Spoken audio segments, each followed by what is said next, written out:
So my big thing is when I live my life, I want to make sure that when I'm dead and gone, that I wring that wash rag out, and that wash rag is my soul. And I also believe that we're going to end up one day meeting a maker, if you believe in one. And I believe that maker knows everything about you. Everything about you. Knows I was going to be here and talking to you. Knows everything. But you also have a choice to make. You have a choice to make. We have choices. And the one thing that scares me to death in my life is getting to heaven and not being what I was supposed to be. And I believe that God has a chart, and he looks at the chart and he puts it in front of you when you get to heaven. He says, hey, this is what you're supposed to be. And one of my biggest fears in life was to see that chart and not have every block checked off. You know, I want to make sure that I'm constantly pursuing whatever it is I'm pursuing just to be the best I can, just constantly grinding myself into a fine powder. You know, but doing it in a smart way. Like I talked about, you can constantly grind yourself into a point where you're just sick. There's a happy medium of grinding, so that's my purpose now, to continue to push myself so others can see what is possible. I had to stop thinking normal. I had to stop thinking normal. I can no longer be a common man walking around doing common things.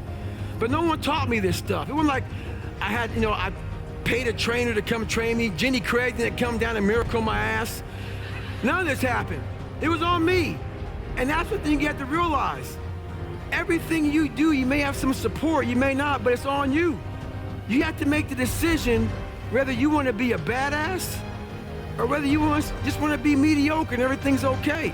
You have to forgo something. Yes, ice baths, saunas, sleep, nutrition. All this shit's so fucking important, dude. I don't have time for some of it.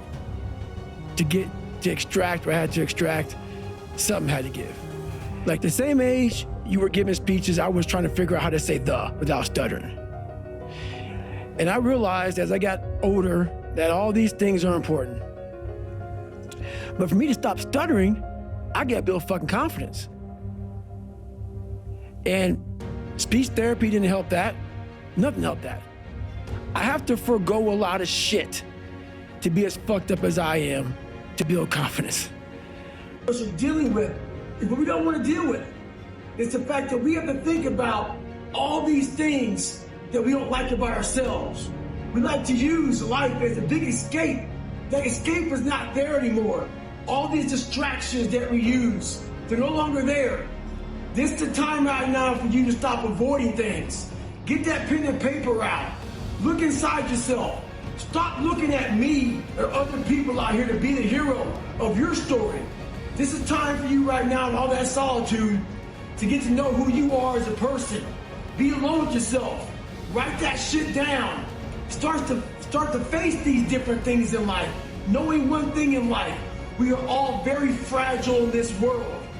We have to know that when we die with some meaning and some purpose in this world. Stay hard. I got to mile 70, but I was done. My feet were broken. I was stretch fractures, shin splints, muscles were tearing. I was in bad shape. So I sat down at mile 70 and I look at my wife and I was like, I'm messed up bad. So I literally start to turn white. Here I am, I'm all fucked up in this chair. I'm at mile 70, I got 30 fucking miles to go. I'm jacked up. I'm peeing blood down my leg, pooping up my fucking pack, and I got 30 miles to go. And I can't stand up because my blood pressure's all messed up. I've been in 3 hell weeks, Ranger School, overcome so many obstacles in my life. This last 30 miles of this race is when I realized a human being is not so human anymore. We have the ability to go in such a space if you're willing to suffer, and I mean suffer. Your brain and your body, once connected together, can do anything. And this 30 miles was the life-changing moment. I was out of it. I was in the worst pain in my entire life. I was, to me, on the brink of death. And I was able to chunk this 30 damn miles into small pieces. I was so driven, and I'm not gonna say motivated because motivation's crap. Motivation comes and goes. When you're driven, whatever's in front of you will get destroyed. Your brain is the most powerful weapon in the world. Once you put away your phones and your computers and all that we have nowadays, yeah, that's great. We're up to date. Your brain is the only thing you have when you're going through depression, when you're going through hard times, when you're going through death. Real life, you're alone. You're alone. You may have a shrink you're going to, you may have a best friend you're going to, but there's 24 hours in a day where you're alone in this brain. And your brain is talking to you in all kinds of ways. And it wants to control you and pull you in these different pockets. If you can't control your own brain and your brain controls you, how am I going to make this work? And all I knew back then was hard work. The only way anything gets accomplished. That's all I heard back in those days. You got to work hard. You got to work hard. I'm not getting I can't get this paragraph. I can't remember what the f***'s in this paragraph to pass this test to get in the military. Read again. Still not getting it. Read again. But if you're not getting it, write it out. And that's how I started learning. Okay, well, I got to write out everything I do. And then write it out again. And write it out again. And guess what happened? I got it. I can't swim. I'm negative buoyant. Go back again. Can't swim. Go back again. Go back again. Go back again. I got it. People need to have purpose to get up. They need purpose to perform. You need to get to a point in your life where there's nothing on the docket. There's no 5K. There's no I'm going to get into school to be this or that and still perform to the highest level. Because what people don't get is one day that thing's going to come up.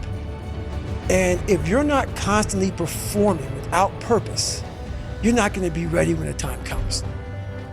It's this magical thing, purpose, that we're all looking for. But what's funny about it all is that we need these things to perform. But we don't take a second to realize the purpose is always there. The purpose never leaves us because the very purpose is you. You are always the purpose. There may be another purpose, like being a SEAL or going to college or whatever, but the main purpose in life is you.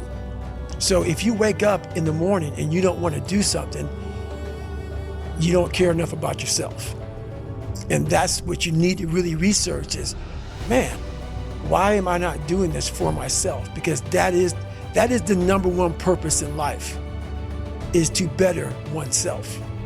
Your mind has a good way of taking the path of least resistance. Whenever friction happens, friction causes growth. Whenever friction happens, that's why a lot of us don't have any growth, because when friction happens, we go the opposite direction. So in my mind, when friction happened, my mind said, oh, hey, man, let's get out of here, You're man. a fraud. Yeah. Yeah. You're not real. Right. You've lied your whole life. You come from this, you can barely read. Right. Those things, so whenever times got hard, my mind said, you're not good enough. Let's go. Right. You have to remind yourself. We all have a story. All of us have gone through very hard times. But when we're in a hard time, our mind has a way of forgetting what all we've overcome. I have a way of taking 1 second when I want to quit and saying, okay, you endured this. So I look at my life and how I came up as the ultimate training ground versus most people look at it as why? Woe is me. God, why? Right, exactly. Why? Right. I had to flip this upside down and say, hang on a second. God was training me to be one of the baddest men on the planet. Absolutely. We live in a world that we want to be as comfortable as we can. And we wonder why we have no growth. We wonder why when the smallest thing in our life gets difficult, we wonder why we cower and we run away. Because we are kind of living our whole life is set up that way. Our whole life is set up in the path of least resistance. We don't want to suffer. We don't want to feel discomfort. So the whole time we're living our lives in a very comfortable area. There's no growth in that.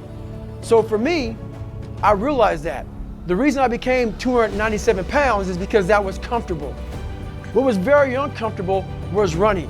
What was very uncomfortable was being on a diet. What was very uncomfortable was trying to face things that I didn't want to face. And I also realized when I was really big, I had no growth. Why? Because I was living comfortable. So I realized for me to find growth, I had to face all of these different things that made me very, very uncomfortable.